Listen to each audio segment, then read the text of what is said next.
All right, so we're at the end. This is the end of our videos that we've kind of put out from our trip. And we want to give a quick recap on this one of pretty much the whole trip in general. One of the things we're going to say though, is we're going to try to keep this positive. There's too much negativity in the world right now, would you agree? So we're just going to try to leave the negative stuff out. We kind of hit on that already with like our complaint about the resellers and stuff in that previous video. Let's start with Monday, Disney Springs. What you feel about how Monday went? Disney Springs is still definitely not a full day to me. There's tons to do there, but it's a lot of high-end shopping. A lot of it doesn't appeal to me, but it was nice to have a whole day to just kind of take it all in and explore what's there, because usually we feel kind of rushed and like, oh, we have like an hour to spend here and kind of run around and hit all the stores we want.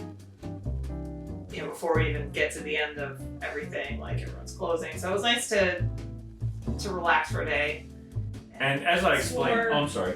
And as I explained, we had that day was an extra day by accident, and I explained that in the day one video. If you want to check that out, go ahead and look in the channel down below. But yeah, so I mean, how do you think about Chicken Guy? I love Chicken Guys. I mean, who'd have thought that Guy Fieri could come out with a chicken restaurant that makes chicken strips that you want to eat? I mean, literally, that's all. The place pretty much sells chicken strips. Pretty much, yeah. Yeah, and it's good. It's tasty. The sauces are good. I had the peri peri and the the barbecue, sweet barbecue, like a spicy sweet barbecue. That one's really good. What'd you have? There's a Chipotle Ranch. That's it. Chipotle Ranch and blue cheese. Yeah. Nothing fancy, but. What did you eat for dinner? Oh, polite pig. All right. We'll let Michelle have a little moment of negativity. Go ahead. You didn't tell him. Wasn't my thing. Everything was like overly salty. I, however, loved it. I thought it was really good, but I like my food a little on the saltier side. And I'm also used to like the concept of like the salt rub. I try not to do that, Michelle, when I barbecue around here, because I know she doesn't like it.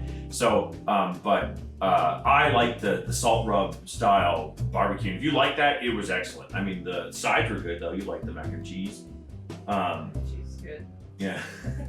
And what do you think of the baked beans too, Rick? Not so much. Oh, well, I guess I was wrong. I like the mac and cheese. You also like the chicken. You said the barbecue chicken was good. Yeah, the barbecue chicken had a nice sweet barbecue sauce on it. It was good. But polite pig is really better for its bourbon selection than its barbecue. But its barbecue is quick service. The only, I guess like I said, we're trying to keep the negativity out of this, but the only complaint we have is the price per value, not so much. The food was good, don't get me wrong. I really enjoyed the food, and while Michelle felt it was a little too salty, it was still like edible to her. It wasn't like it was out of she ate it and stuff. But the price for the value that you get, not so much. We're not really gonna get into how much we spent, but let's just say that it was more than we probably should have spent for a barbecue dinner. Major sticker shock, and the portions were kind of small for what we paid. Oh, I did add ribs to it. The ribs, she didn't have the ribs because that's not her thing. She doesn't like really eating the meat off the bone thing. I love the ribs. The ribs were excellent. So that was a good. And we also got to spend a good portion of our day with my friend Sammy from high school. She lives down there now. Check her out, Sammy Castillo. She runs she does like a lot of drawing and graphic art. She's the wife of late Tommy Castillo, who is a graphic artist. Comic book graphic artist. He's really, really talented. He taught her everything he knows, and she's carrying on the business, and she's doing a great job down there for her. Her artwork's great. We have an original piece hanging up in our house if you ever want to check it out. It's also on a t-shirt. You can buy it on a t-shirt. Yeah, check it out. Sammy Castillo. I'll link her Instagram account and other things down in the doobly-doo underneath. So day 2, we went to Epcot. Finally got to do food and wine. Yeah, it's cool. I mean, it was a truncated one. We know that. It was cool. But we had nothing to compare it to, so it's not like, oh, well, they used to do this, and that, and now we're not doing it because we've never been there. We know there's usually like musical events going on and all kinds of other stuff that they didn't have this year. But. Right. They had the World Showplace had the booths that had some stuff that would normally be there but wasn't. That was really well done, and that room was huge. I mean, and the social distancing was easy to do, especially with the tables, so you could take your mask off and feel safe and not have to worry about it and eat. They had plenty of tables all over the parks. The old story from all the bloggers is there's all these you eat off of trash cans, right? But they actually put out plenty of tables, and you felt safe. You did not ever worry about being near other people. What was the thing that stood out to you the most? What was the thing you ordered that day that stood out to you the most? That's a good thing to talk about. Yeah, pick one. The mac and cheese is really good. Yeah, which one do you have? Buffalo? The buffalo chicken. Buffalo chicken. I had the lobster. My favorite though, despite getting poured on while I was eating it, I mean it was nuts rain, was the Le Cellier filet. The Le Cellier filet was great. That was amazing. It had a little mushroom, a little mushroom. It had like a bed of mushrooms it sat on, and even with the mushrooms touching it, Michelle had a bite and liked it. So she usually says the mushrooms ruin every dish, but she tried it and she usually do. That steak was great, wasn't it? Yeah, it was. Yeah, it was amazing. That Le Cellier steak from Canada was probably my favorite. But yeah, it was a good day. You felt safe the whole time. That was our first day in the parks, and that was the first day of really experiencing like the Disney like COVID coverage. Yeah, and I know people usually complain food and wine gets crazy, like packed with people, and people kind of get wild and drunk and out of control, and there was none of that really. Yeah. The crowds were really low. People were behaving themselves. And you were easily able to get your favorite margarita at the top shelf over at La Cava. Yeah. The only disadvantage is you're not allowed to, wander around while eating and drinking. You have to move over to the side and stay stationary. That's kind of the only downfall. You can't just kind of walk through World Showcase and eat and drink your way around. It is what it is. Mm-hmm. And then Wednesday we went to Magic Kingdom. We got to talk about it first. The new paint job. I love it. Oh yeah, me too. I love it. I mean, from the moment I saw it, I liked it. I know some people have been like, "Oh, change! How can we do change?" I'm not checking this. Yes. It's already made the background on my phone. Yeah. And you just come around that turn, you just wow. I mean, it pops and it doesn't. And I think too many people are so used to using Instagram filters that they have filtered the heck out of it to make it look awful. Because seeing it in person, no, it's great. Yeah, some of the photos out there, it looks like it could be Barbie's castle. Like I've seen the paint looking like this in photos, and it's not. It's brighter than it used to be, but right. And I've already gone over this. I'm sorry. It's subtle. It's a lot like the Disneyland castle paint job. And I've already gone over this in the video from our Magic Kingdom day, but. We had a great day. We rode on a lot of stuff, and I already went over this. It was 17 total attractions, some of which we did twice. But nothing was back to back. It wasn't like we got off a really short line, hopped right back on it. We like bounced around the park and then circled back. The only mistake we made in the morning was what we thought we could do what we normally do, is go to Starbucks, get our tea and coffee, and then sit and wait for park to open. And then we realized as we stepped out of the thing that they had just basically, even though the park wasn't officially open yet, that they had opened. So all of a sudden we realized that everyone was kind of flowing back towards the mine train, which is what we had wanted to rope drop. So we ended up chugging our tea and coffee. And I'm on a Trenta, so I'm like, I'm like a cup this big filled with iced tea. And I'm like, ah. We still pretty much walked on it though. Yeah, we still did. But yeah, we didn't realize that when they let you through the gates, most of the rides were already open. And a couple cast members said it, they just didn't want people standing in line moving. So they're just trying to keep everyone moving through the queues. So Thursday, we finally get to go to Hollywood Studios.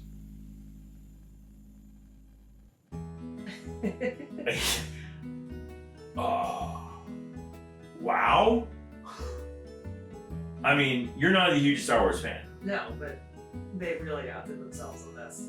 But it was like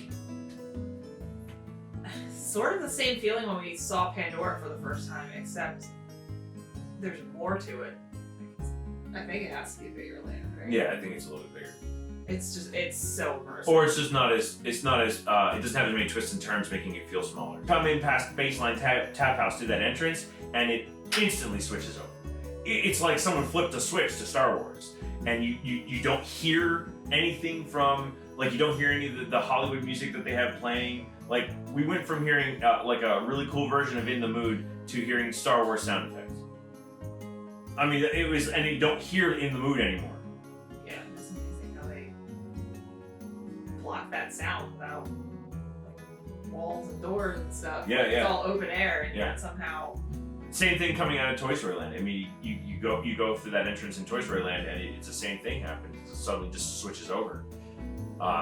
Millennium Falcon, oh my god. Just the view of it gave me chills. Like I was getting chills. I said that on the recap I did for the Hollywood Studios Day, but it gave me chills. It was amazing. And Everything there looks so real. yeah, big shout out to our cast member friend Bill. I marched with him in drum corps, and now he works for Disney full time. It was. I mean, I'm getting tongue tied just thinking. I mean, that's not the main thing. I mean, we rode everything we wanted to. I got on Star Tours a couple times. First time I got a lame Star Tours. The second one I got a good one. I was really happy with the second one. Second one I had Hoth and the Battle over Coruscant with the flight through the city. That one was really cool. First one was just the pod race, which I don't like that one. It's kind of, it doesn't really, I don't feel immersed in the pod race one. Rise of the Resistance, just quick reflection, because I've already kind of probably hammered on it. I've probably hammered on it over and over again in that video. That was just amazing. Yeah, and I didn't film it on purpose. We got our pass within 20 seconds. Clock on my phone ticked over to 10. I was watching it. As soon as it ticked over to 10, I was in join, here's my party, I want a boarding pass. 20 seconds it took me to get that to go. I got boarding group 39. 200-minute wait, right? Yeah, 200-minute wait, it said. 90 seconds in, they were all gone. 90 seconds in, the announcement came on. 90 seconds. One of the cast members nearby was timing it. It seems like that's what they do, is try to see how crazy it's going to be that day. Yeah. And it was really funny. There's a guy, I was the first to shout out. It was really funny. I was like, I got one! And then like 7 or 8 people around me got one. Some guy right near us got, the lowest number we heard was 12. And the other guy was 51, if I remember correctly. Okay, so yeah, so that was a good day too. We rode everything in that park. Mm-hmm. So our last day, Then we rode the Skyliner. Forgot the Skyliner. That was so cool. The Skyliner was so cool. And we ate at Topolino's Terrace. And I talked about that, but Topolino's Terrace was good. What'd you think of your meal? What'd you think of your meal at Topolino's Terrace? That was awesome. I definitely want to go back there again. What'd you say? Tell them what you said. I think it's my new favorite restaurant on property. And that kills me because I thought it was Jico with me or California Grill. We kind of were tied on those two. Well, it kind of was California Grill wins for the view. Yes. You got the parks and But Topolino's is cool too. fireworks when they're running. Topolino's has a great view too. You just you Yeah. can't see the Magic Kingdom like from the window. Yeah. But Topolino's, I decided to do the fillet. We had a great waiter, Riyadh. He was really cool. He's from Morocco. He was really nice.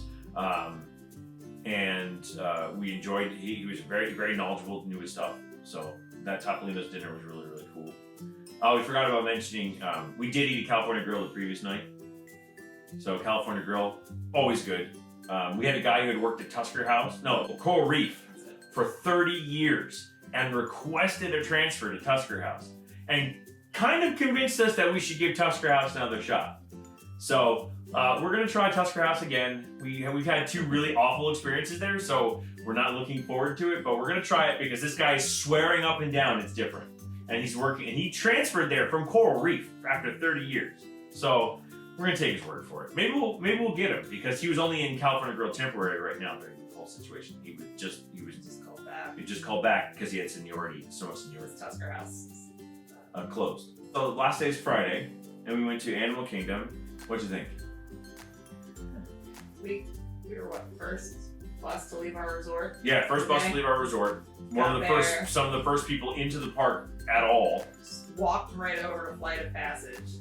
Took our time too. Actually walked no running. Yeah, and literally walked onto the ride. Walked all the way through the queue, and I'll probably include some shots of the queue in because I did the whole queue. One of the things and I'll talk about that. During the whole trip, I tried something. I bought a new toy, and this one I'll tell you the price for. You can get it on Amazon. It's like $80. This is not a high-end one by any chance. Trust me, I saw some of those in the parks. This is an $80 gimbal, and this gimbal is great. I can't show you how it works on my phone because I'm using it to record us right now.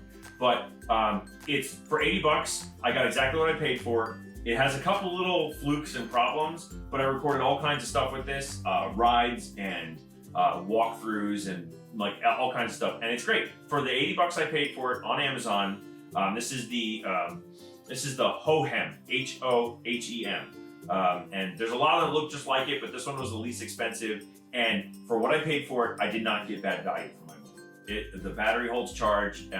When I actually set the phone in properly, it balances correctly. That is a little bit of a pain to get the phone in correctly, but other than that, it was good. The only thing we want to add about the trip that we didn't really talk about was JetBlue. JetBlue this was our first time flying on it. Well, not my first time. I'll start off by saying that I flew JetBlue when they first started up as a company. I would have at the time preferred to fly on Frontier, and those of you who know me know that I think Frontier is probably one of the worst airlines that ever existed. I won't get into why, but JetBlue surprised us. I mean, what do you think of JetBlue? I was impressed. I think it was more legroom. Well, they advertised it's more legroom than any of the other major airlines, and it definitely felt that way. The seats themselves weren't super comfortable, but my tailbone was done. The seats were fine, and when we first got on both times, they said that they had just completely disinfected the entire plane, and it definitely seemed like they did. It smelled clean, it looked clean. There was no trash stuffed in the seat compartment in front of you. It was completely spotless. I was impressed with the flight. The crew was very friendly. They gave you like a little, the way they gave you the snack was in the Ziploc bag with like a little bit of snacks in it and a bottle of water, and that was it. But that was to try to limit crew contact, I think. Yeah, they said they cut out all the sodas and coffee and beer, alcohol and extra food, just in light of all the COVID restrictions. But yeah, I've never felt unsafe on the plane. It smelled clean. It smelled like they did a really good job of pretty much being like, you better wear your mask the whole time, unless you're eating. But yeah, JetBlue, great. So yeah, last thing, overall, just go ahead and give it a rating between 1 and 10 and make sure you explain why. I'm leaning towards like an 8. We usually go for a longer trip. That impresses me that you would say that, but go ahead. We usually go for a longer trip. The last time we did a 5-day trip, it felt disappointing at the end. Like, it felt like we just got there and we were going home. And this time, even though there was less to do, there's no fireworks, no parades, a lot of attractions, especially stage shows are closed. But the reduced crowds let us cram so much into one day. When normally it would take us 2 park days to get through everything. So, like, the good, bad kind of balanced out. It was only 5 days and 4 park days, but it felt like a good amount of time. We got a lot accomplished. Yeah, I mean, I would agree there. I have to say that I'm a little bit more, it kind of hurt my like of it, the fact that we were able to fly through the park so much, because we like to take like a much softer, like easier, laid back pace. So I'm going to give it like a 6, but I'm going to kind of caveat it to a 7 just because we got to do food and wine.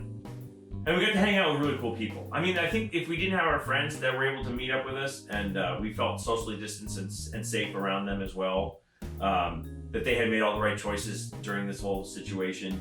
Being able to see them was helped as well, which is why I pushed it higher to a 6 for me, because we got to see great people and be able to spend time with them. But yeah, 7, being able to do food and wine and actually being able to participate in that, but the pace at which we were doing everything, like flying all over the parks, that was a little tough for me. And also missing things like the fireworks and missing things like the stage shows, the stuff that I really, really extra enjoy. Like those are my favorite parts.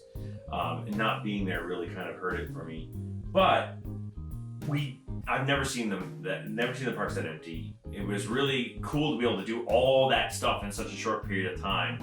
But I also had hanging over my head in my opinion, which is why it bothered me, is that there's so many Disney employees who still haven't been brought back, and understandably so. I mean, I'm not trying to force people to open businesses and put anyone at risk or in danger or anything like that. It's just so many people still out of work, and it like the whole world showplace being run by Americans and not by the internationals was a little weird, really weird.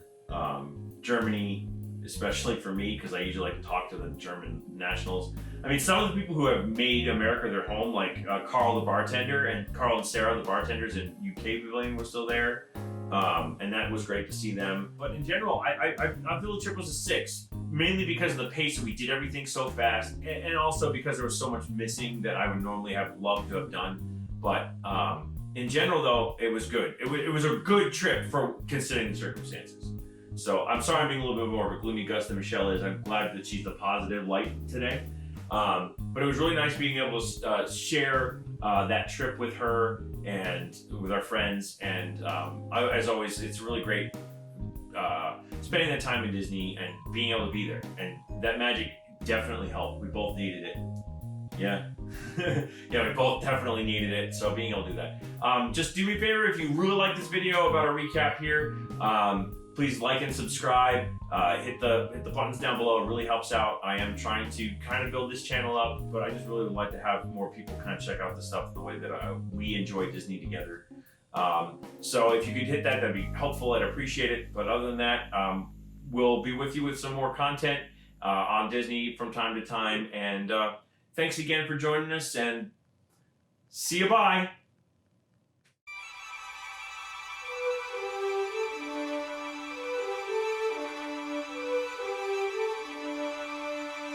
Thank you.